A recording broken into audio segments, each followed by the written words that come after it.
Good evening, it's somewhere. I'm someone. And let's get started. Tonight on our show, online speed painter to intergalactic artist. Moonlighting as an out-of-this-world candy maker, Clff Roth. Novelist, editor of The Creepy and Macabre. Former military journalist, specializing in anthologies, Rachel Brune. And as always, two guys who wandered in looking for directions to StokerCon, Charles Baruch and John Frater. We're off and running. So today we have Rachel and Clff with us. Hello. So John, you were going to ask me something. I was. Which of these fine people served our country in the armed forces? So if I'd have to guess, I'd go with Clff. I would be very wrong. Yes, you would.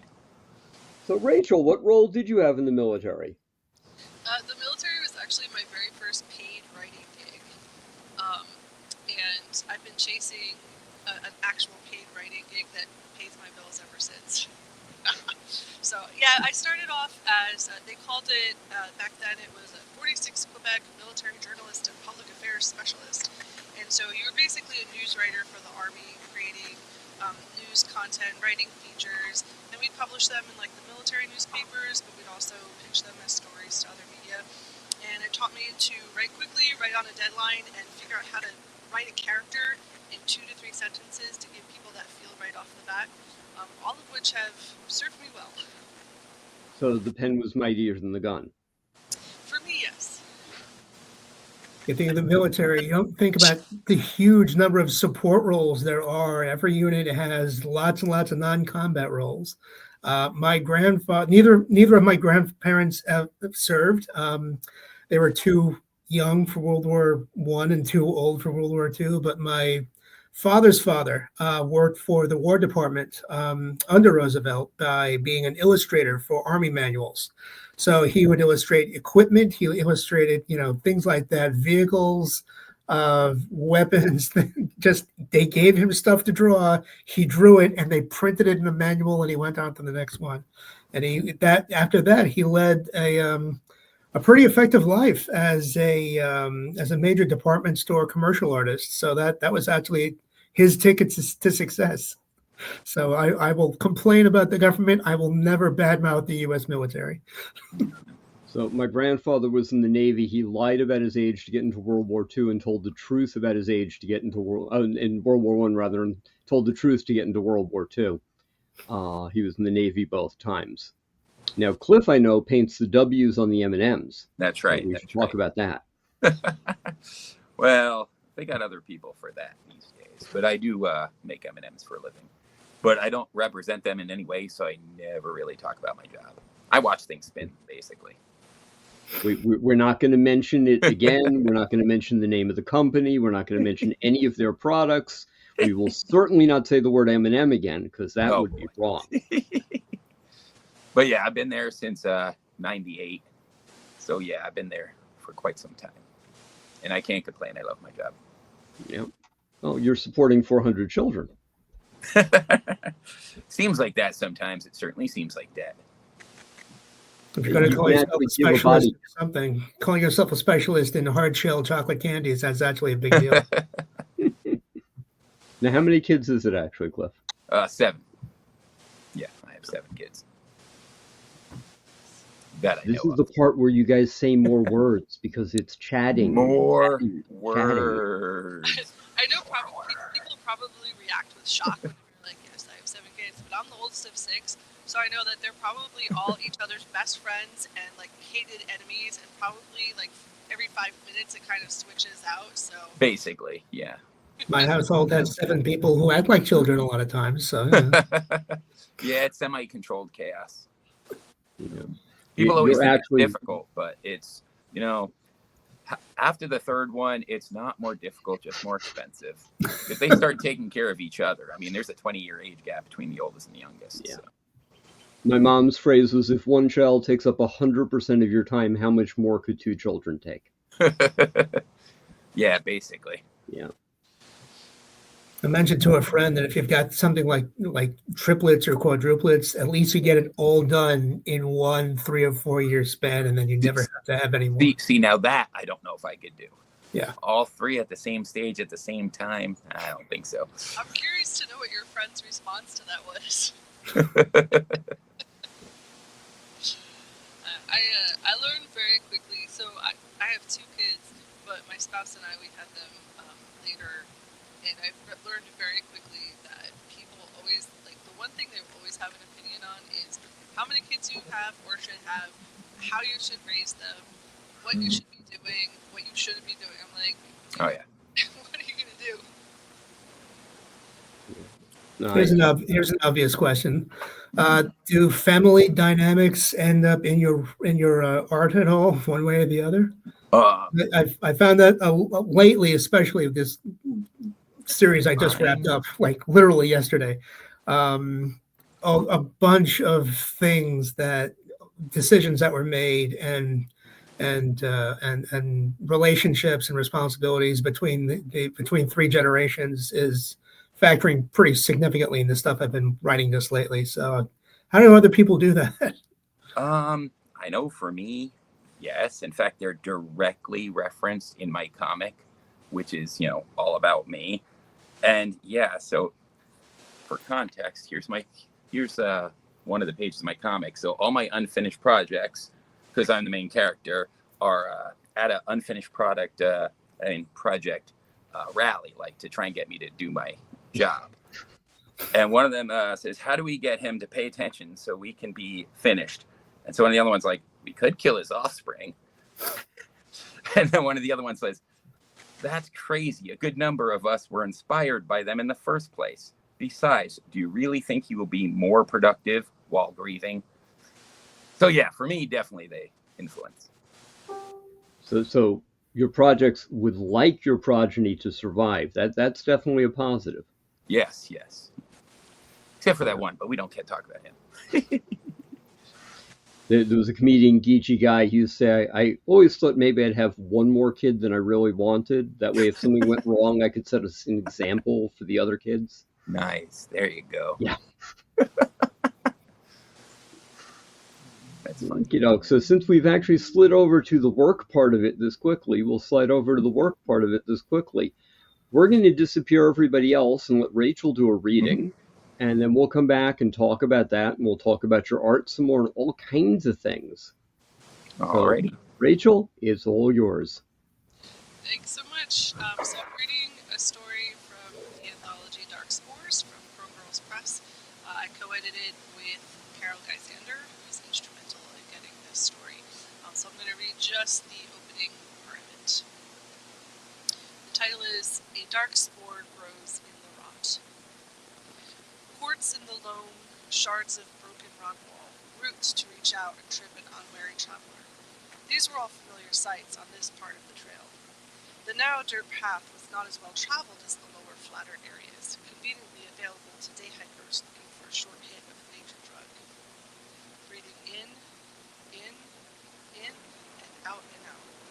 In, and out and out. Slaps of nylon and thin rubber over the forgiving soil, dark under the canopy of the birches and oak. The flashes and glints off the quartz and white lichen softer now as the sun fought its way over the mountain horizon. Tremella, Trella to her friends, and the name she used to register for each endurance event, let her breathing carry her up the hill. She could, and often did, run this trail in the dark, after dinner and dishes and all the other chores. A crack and scurry and some small animal ran off into the underbrush, leaving a patch of daisy fleabane and milkweed shuddering in its path. 3 steps in and 2 steps out. This had been the rhythm that carried her through every run past her first stumbling 5K fun run, where her inexperience had launched her almost sprinting out from a pack, only to walk, panting and sped, through the final mile. The the slap of her thin soles on the dirt path almost silent. Now the fireflies had started to blink around the sides of the path, tiny glints in the dark as the evening began dropping its cover around the forest. Trella could barely see past the edges of the trail. The white blazes popped in the gloaming, and she sighted to the next one, aiming her steps, sure-footed, breath in control, until she crested the top of the hill and slipped. And when she slipped, something glinted. There, not too far back in the woods. Not a firefly, not a quartz or a blaze, or the white-tipped heads of the daisy fleeting, but a glint that shone for a brief silver moment a little ways off the trail. Trella stood and dusted off her running shorts. There was a hefty abrasion along her right knee. It had come down on a chunk of granite, and in the fading light she saw the edges where the orange pus was gathering. But the glints she saw called to her, and she stepped once, twice, away from the trail into the darkness, following a call that had no sound but a silver echo where there should be none. A tiny path, no more than a deer or rabbit run, led her into the darkness. Here the tree cover broke around a tumble of old glacial rocks, letting the last bit of light down among the tangles and break. By now it was almost full dark, and something pulled at her steps. Some knowledge that this was not where she was supposed to be, that she had things to do once she finished her training run.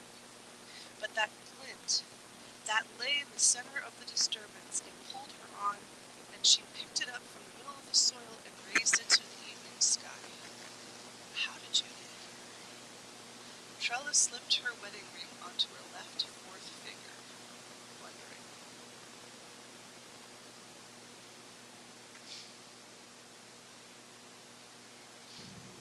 So, yep, the name of the story is A Dark Spore Grows in the Roth, and it's from the Crone Girls Press anthology Dark Spores, Stories We Tell After Midnight, Volume 4. Chuck, we can't hear you. It's a really good anthology. It really is. Thank you. It was a lot of fun to do.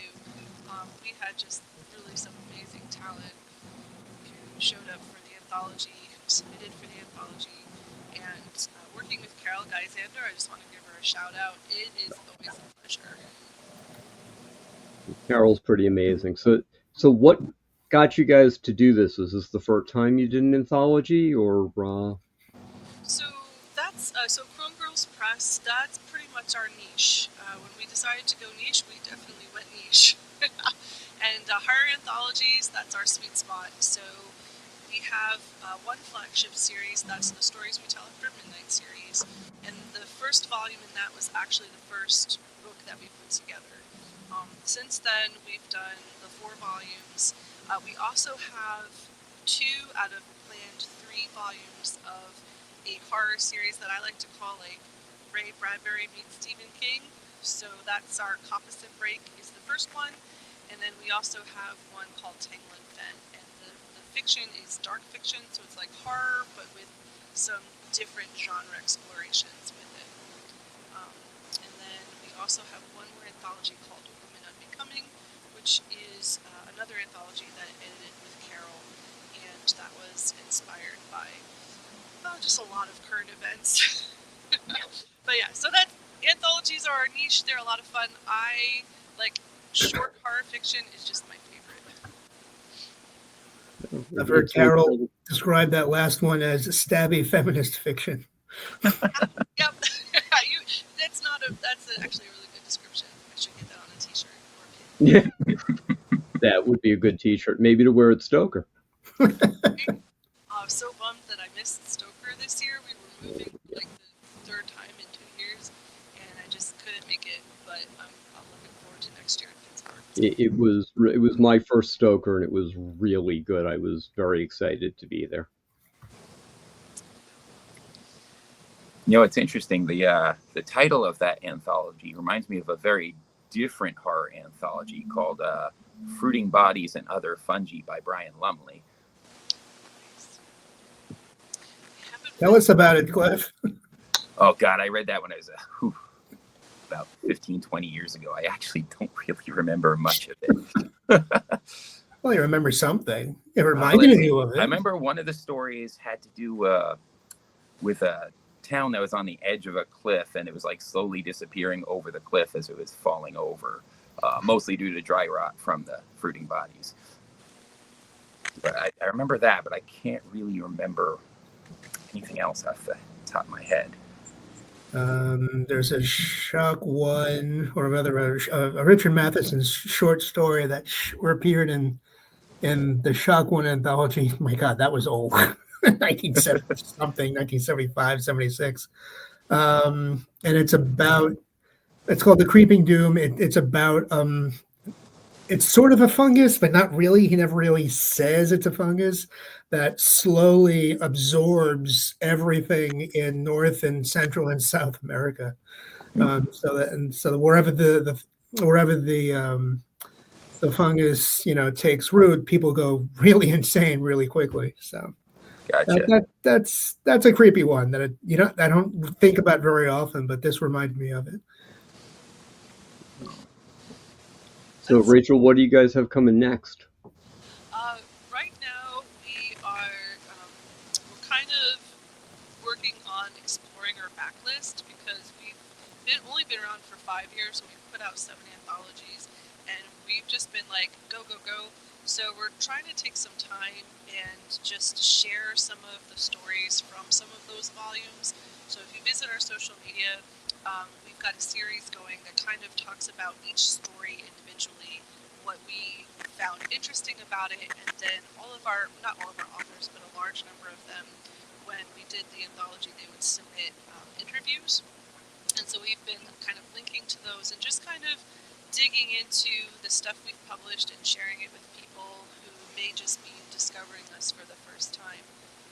We do have some plans for some future anthologies, but after, like I said, after 5 years and 7 anthologies, we kind of took a breath and we're like, you know what, let's sit here and rest on our laurels just for a little while, and then we'll be back at it. I can understand that. So Cliff, I'm going to ask the softball question. Tell us about the T-shirt you're wearing. Well, this is to promote Guar's latest comic and CD that just came out this week. I think it came out a couple days ago. So I ordered the shirt, ordered the comic, and the CD. So that's for Guar. They have a forthcoming 40th anniversary tour coming this fall, which I'll be seeing them twice, both in Philly and New York City. And as you know, one of the times I went to Guar in New York, I met your daughter. Yes. Well, I was actually asking you tell us about your artwork, Cliff, and how you asked about my T-shirt, which isn't my artwork. Yes. Now, these are some of my artwork. So I did these. I'll bring them a little closer. Yeah. So we got this piece here. So it's meant to be a wall hanging. So this is one of them. Bird. There was no real plan behind it, so I'm not going to pretend there was. It was just, hey, this probably is going to look cool. Let's see how that comes out. Yeah, but teeth and eyeballs are like classic elements, so you can't go wrong with that. Oh, well, if you want eyeballs, covered. I just know what you're showing us. Whoa, dude. So if you want eyeballs. Nice. So you got this here. Dude, I want that one. Can you ship it to Forest Hills? Where is Forest Hills? We're in Queens, New York. Oh, Queens, New York. Yes. Well, that isn't that far. I'd probably more likely deliver in person. I wouldn't trust shipping that, but I do table at conventions, and it's always with me. Nobody's willing to pay the price for it, though. But I usually don't offer it up for sale. It's more of a conversation piece. But if somebody asks, I would definitely sell it. We're going to ask the scary question. What would you charge for these pieces you're showing us? So it depends on which one. So these would be about $200 a piece. That one you're looking at about $1,500. Okay. Or more. A little out of my price range, but it's an awesome piece. Exactly, and that's why it's still with me, because that one took a lot longer than these. These were relatively quick, and then there's this one, which now has way too much sentimental value. But so this one I would never sell this one, but this one's been around. So let's see, a lot of people have worn this one. So most of the members of GWAR have worn it at one point or another. Let's see. Greg Hildebrandt wore it once. No, he didn't wear it. He tried to kiss me while I was wearing it. So I have a picture of that, of Hildebrandt trying to slip me the tongue while I was wearing that. Rest in peace. The guy was awesome. Vaguely inappropriate details. Okay, we're all about that. And then Billy West has worn it, who I'm not sure if you know the name, but he Futurama. Ren, Stimpy, Futurama. He's done so many, including the Red M&M, which brings it back to what I do for a living. Yeah. So yeah, I got to meet Which we're him. never going to mention. No. So yeah, so that's some of my artwork. I got little magnets. So this one I call Corn Thulu. Cool. So I'm actually going to be making a comic based on that character. It's in the middle of being written right now. I don't know if I'll be doing the illustrations. I might have somebody else do the illustrations. Wait, so there's other a stuff. corn fungus. Hang on, there's a corn fungus called Huelacoche. So I sense a synergy between our two guests now suddenly. Nice. And then here's another magnet I made. There's this one. And then I'm currently trying to work on my comic when I'm not doing other things. So I am making a sequel to the comic that I was showing you pieces of before. People wanted a sequel, so I'm doing a sequel, even though this was self-contained. It wasn't meant to have a sequel, but enough people wanted one. But as this one has like a couple of me, that one has on one page, I think 50 of me, different versions and whatnot. So yeah, it's a lot of me making fun of me with lots of inside jokes and references, and I'm told it's funny. I don't know. Well, it sounds like exactly the way Mike Myers described Austin Powers. He said, I made it for 4 guys who hung out in my basement who would get the joke. And I was completely surprised anybody else ever watched it. Yeah, exactly. Like that comic has so many. Well, there's a few people I actually know who are in it. Not as themselves, but it's definitely them. GWAR makes a cameo in that under license. And yeah, so people seem to like it, so I'm making a sequel. Very, very cool. So that's what I do when I'm not doing this sort of thing. Yeah. Or paintings, commissions. Like I was just commissioned the other day. So now I'm working on a piece that's it's going to be an elephant painting, except for the head is an actual sculpture. So the head will come out, but it's on a wooden frame, and that's painted. So that's very much work when it's in the room. But yeah, so that should be interesting. I've not done that sort of thing before, at least not on that scale. So we'll see how that turns out. But if anyone wants to follow the progress on that, I'm posting it to my TikTok. Okay, so when we're done, links, and we'll put them all on the end of the podcast. Links. But yeah, it's funny because on some of my social media that's not Facebook, like Instagram or TikTok, the username I still use is based on my old Google Plus one. That's when I first ran into you, yeah. Yep. Good old Google Plus. I miss it. I miss the way it used to be. Yeah. Before they killed it. Yeah. Unfortunately, I did not have a chance to grab it for a screenshot, but Clff did a speed painting of me about 1 billion years ago that I still every now and then use in social media. Oh man, I remember that. Man, I did so many of those, and when I look back on most of them now, I cringe a bit. Oh no, they're better than you give credit for. Oh, they were terrible. But they were done in like what, 5 minutes, 10 minutes? I don't even remember. And we got to watch you do them. You live streamed the whole thing. Exactly. And I did have for a brief time, I did do on my YouTube channel, I had an interview show, speed paint hangout interview thing, in which I did interview people and paint while painting them. So I screen shared just like I did in the Google Hangouts. And yeah, that was entertaining. And actually the former lead singer of GWAR, rest in peace, Dave Brocky, was my first guest on that. Yeah. My favorite was I'd gotten one from you and one from Byron Rempel. Yep, good old Byron. Me as a zombie, and I put the two of them together half and half, and I was using that as my social media picture for a while too. Oh, nice. Yeah, Byron's a great guy. I haven't talked to him in a little bit. I've tried to keep up a little bit here and there over the years, but he's fades in and out of his interactivity. I know he was pretty big on Twitter, but I never really cared for Twitter. So Yeah, and it's pretty much dead now.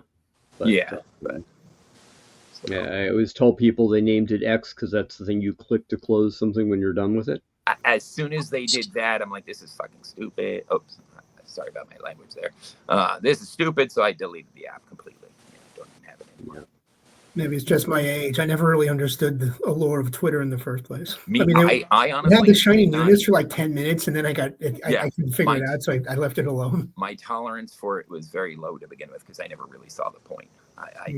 I was never on the Twitter bandwagon. I thought it was silly from the start. So. There were certain conversations that were happening on the platform, right? That were only happening on the platform, and I think the horror community had a small part of that conversation, and I honestly enjoyed it because it's sometimes you just want to talk to strangers about stuff that interests you, and exactly. Yeah, but yeah, like you said, once it got sold, the quality down. I mean that's one of the things I love the most about Google Plus. It's because it was great for that. I think it was very good for that. But my favorite feature from it, which I have never seen anywhere else, was ripples, where you can find anybody who shared your thing, where they shared it, where those people shared it, so you could trace exactly where your content went, no matter where it went, unless it was private. Then it would just say private, but you could follow, so you can go through and thank all the people who are sharing it, because now that's very difficult to do on most sites. But the one that I find most similar to it is TikTok. I think that's probably the closest as far as community building goes. Yeah, I just dipped my toes into TikTok very, very, very slightly, and I'm still not quite sure how to actually build any community there at this point. Pretty much, their algorithm is very adaptive. So whatever you spend the most time actually looking at or commenting on, you will start seeing a lot more of it. It's pretty quick and it's pretty adaptive like that. And then and you can see frequent lives. They'll start, and it reminds me so much of Hangouts back in the day, especially if you use one of the add-ons that would show you all of them. So it definitely reminds me of that feature. Yeah. I've mostly been using it to look at Book Talk and see what's going on there. Yeah. Book Talk. I like a lot of entomology. I like seeing a lot of that stuff. Science. A lot of comic stuff on there. I woke up one day and my entire algorithm was the Sinners movie. Like, all right, that's cool. Yeah. And now it's mostly like ska and. Yes, I've been getting a lot of. But I mean, I like ska, so that's But yeah, I've been getting a lot of ska, a lot of punk. Yeah. You're like, oh, I really like Streetlight Manifesto and all of this. Yes, so much Streetlight Manifesto stuff. Yeah, especially as that rumored new album is approaching, because I keep hearing they're doing a new one. But yeah, I've been getting that too. A couple of songs, I think, on YouTube. They put out, and I think I saw this on TikTok. They put out some a note that they weren't finished, but they wanted people to get the new music, so they released it on YouTube. And that's also how I found out they were playing and the dates that they were playing. Nice. Like, that bit. So, if you like ska, have you heard of Jur? Yes, and I missed it when he was in town. I was so mad. Yeah, he hasn't come up here, at least not that I know of, at least not recently since I heard of him, and he is amazing. I love Jur. He's a great ska person. I like how he teaches the history of it too, in addition of just playing, and he plays like every instrument. He's really good. I think there is a certain intersection of the horror community and the music community, because I find that the people in the horror community also have very passionate fandoms of different music and bands and things like that, and it's very interesting to me. Yeah, it's funny. You wouldn't know it from my aesthetic and all the kind of artwork I do, but I actually don't watch all that much horror. As far as horror movies go, I do watch some. I like more like the slasher flicks, like Friday the 13th type, Nightmare on Elm Street, that kind of stuff. But stuff like Saw, I have absolutely no interest in whatsoever. But my old house is completely obsessed with all the Final Destination movies. You know what? I think I stopped after 2. I don't know if I've seen any of the ones past 2. I've Same with seen the entire series, including the new one, which actually has a really neat ending to it that is completely gratuitous. It is total fan service, but it makes complete sense. nice. Yeah, so that's our thing. There was one, and I also stopped watching, and I can't remember which one it was, but like it just, you know how you just have that ick, like it just that, and I was like, I can't do it. I can't do it. love the series, love the concept of the series, but I was like, no, that's like one of my primal just. Yeah, I don't like realistic looking gore at all. Like, the overtop silly stuff. I mean, I'm a huge war fan. I go see them all the time. But that's nowhere even near realistic looking. Realistic. Yeah. I had a terrible coworker who made a really good insight about me one time. Somebody was asking, they saw some of the stuff that I watch and some of the stuff. They were like, "So you really like war movies?" And I was like, "No." And this coworker just leaned over and said, "He needs a little layer of fantasy on top of all the killing." Yes, and I was like, exactly. That's very true. Yes. That is, yeah. I don't like war movies. I don't really like mob movies. I haven't, yeah. It's just, I don't think I ever saw like Scarface or any of those. I'm like, I love those movies. That's just it. It takes, there's something for everybody. But that's a big part of what horror is. I mean, right. I was talking to, our sponsor, Raventail, I was talking to the lead guy there, Bruce Bennett, who we've had on the show.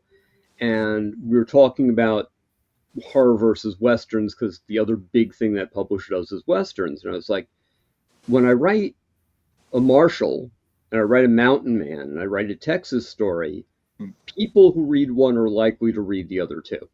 Mm-hmm. When I write psychological horror, I'm not likely to get the same people I get when I write body horror, or not likely to be the same people that I get when I write giant monster horror. It's like saying you like music. Right. It's a really big category, and people say Exactly. they like music, but they never mean 100% of it. They have very specific subsets and tastes. Exactly. And subsets of subsets of subsets. Yeah. And 2 authors that come to mind that blend those genres pretty seamlessly. One is Stephen King, because he's got the Dark Tower books, which are basically all Westerns, but are really creepy and disturbing at the same time. I love then you've got Joe R. Lansdale, who will put any kind of cowboy and a monster in any single story for $10. He's made a whole career out of that. Yeah, I love the Dark Tower series up until the end. I didn't care for the last book, but the rest of them were all pretty good. But yeah, I grew up on King, and then moved on to Brian Lumley, who did the Necroscope series, amongst other things, and I love his work. The other day, so we're talking about like old school horror. For the longest time, I was trying to remember this one book that I had read as a kid, and it was 4 stories in one book. It was about this thin, and all I could remember was like one detail of one of the stories. It was a house where the kids like ran into the house to like get out of the rain or something like that, and they were never able to leave. And I was like, man, I really need to find this book. And the internet is a wonderful thing, because not only was I able to get, like, somebody was able to track the book down for me, but then I was able to go and buy a copy of it. And when I read it, I was like, these stories, I mean, they're written for younger readers. I was like, man, these stories really hold up. I mean, I was a little uneasy after reading them. I was like, dang, they haven't lost it. But to me, that's why I love horror, because you do have so many different flavors, and there is such a rich history of the genre that you can, I like this. You'll never be finished reading, psychological horror. You'll never be finished reading extreme horror. You'll never be finished, because not only do we have so much of it already, but people just keep churning it out. Yeah. So what was the book? It was called This Haunted Planet, or Our Haunted Planet, and it was by a small press out of, I think, Clifton, New Jersey, or Secaucus, like one of those towns in New Jersey. I think it was probably the only one they actually published before going out of business. But yeah, it was 4 stories. One was like a Bermuda Triangle story. The other one was this trapped in the house story, and then there was like a beach story, and I can't remember what the other one was, but it was pretty disturbing. So it sounds like it's time for you to get the reprint rights and get 4 or 5 more stories commissioned, and maybe there's your next anthology. Right? Well, I mean, it was for a while there. You know how like you're supposed to find your brand and do all the marketing. Yeah. And I was like, I was like, oh well, maybe I'll do this. I was like, no, I love horror short stories. I love writing horror short stories. I love reading. I love publishing them.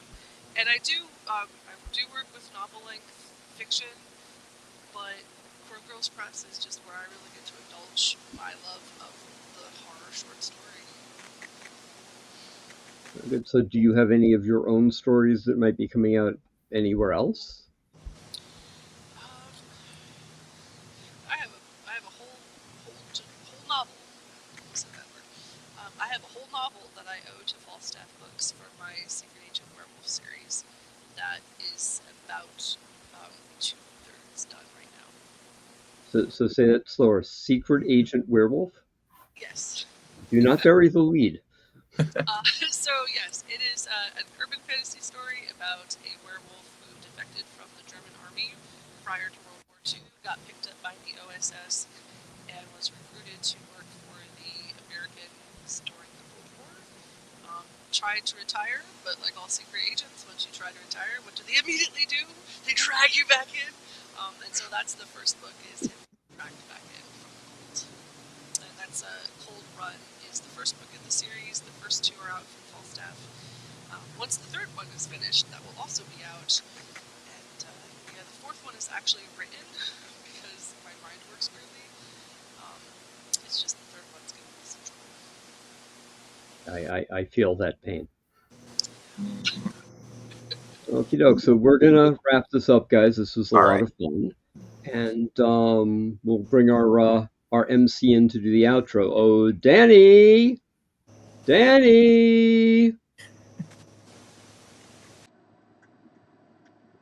And that's our show. There are links below for Clff Roth, Rachel Brune, as well as our hosts, Charles Baruch and John Frater. If you are horror adjacent in books, film, streaming, comics, and would like to be on the Horror Words podcast, email drownedrat@horrorwords.com. We would like to thank our sponsor, Raventail Publishing. Good night.